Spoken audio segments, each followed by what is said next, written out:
We're going to begin with breaking news on two major stories tonight. As we come on the air, Johnson & Johnson has officially asked the FDA for emergency approval of its new vaccine, which only requires a single dose and doesn't need to be stored at ultra-cold temperatures.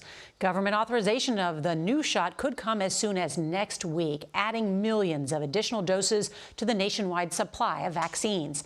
And that news comes as the U.S. has just reached another devastating milestone. More than 455,000 Americans have now been killed by coronavirus. And while the rate of new infections nationwide does appear to be slowing a bit, experts warn we may be in the calm before another horrific storm as these new variants begin to spread. Now, we've also got some breaking news coming in here in Washington, where the fallout from that deadly assault on January 6th is still being felt on both sides of the Capitol. Tonight, former President Donald Trump has rejected a request that he testify at his Senate impeachment trial. That's next week. The president's lawyers are calling the idea a publicity stunt, but impeachment managers suggest they could still require him to show up and defend himself. Can you imagine that? Well, at the same time tonight, the U.S. House is voting to strip controversial Congresswoman Marjorie Taylor Greene of her seats on two key committees. That is a rare punishment for her support of conspiracy theories and violence against lawmakers.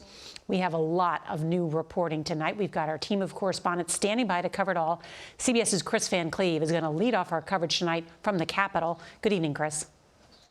Nora, that vote comes as impeachment managers surprise some Democratic senators with their letter to former President Donald Trump. In an unexpected twist tonight, House Democrats call on the former president to testify under oath for his impeachment trial next week.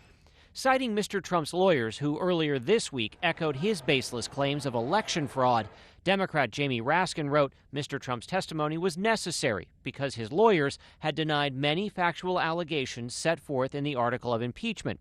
The Trump legal team made it clear the former president would not accept the invitation, dismissing it as a public relations stunt. And on the House floor, we are dealing with conduct that brings shame on this House. Democrats stripped Georgia's Marjorie Taylor Greene of her committee assignments. These were words of the past, and these things do not represent me.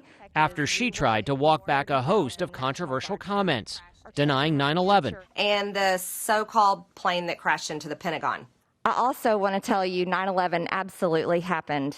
Claiming school shootings were staged. There would be no mass shootings at schools. You see, school shootings are absolutely real. An ardent Trump supporter, Greene has espoused QAnon conspiracy theories, anti-Semitic rhetoric, and appeared to support the execution of prominent Democrats. It's a crime punishable by death, is what treason is. Nancy Pelosi is guilty of treason. I was allowed to believe things that weren't true, and that is absolutely what I regret. Last night, House Minority Leader Kevin McCarthy refused to remove Greene from the Education and Budget committees after she apologized to colleagues behind closed doors. It's just so unfortunate. You would think that the Republican leadership in the Congress would have some sense of responsibility to this institution. The controversy has voters back in her Northwest Georgia district talking. I don't think Marjorie's really inciting anything. I think she's an embarrassment to Georgia. I just think it's a shame that it's come to that where, you can't have your own opinion. And tonight, more election 2020 aftermath here. Smartmatic, a company that makes election technology, has filed a $2.7 billion defamation lawsuit against Fox News and three of its anchors, alleging they spread disinformation that hurt the company. Nora?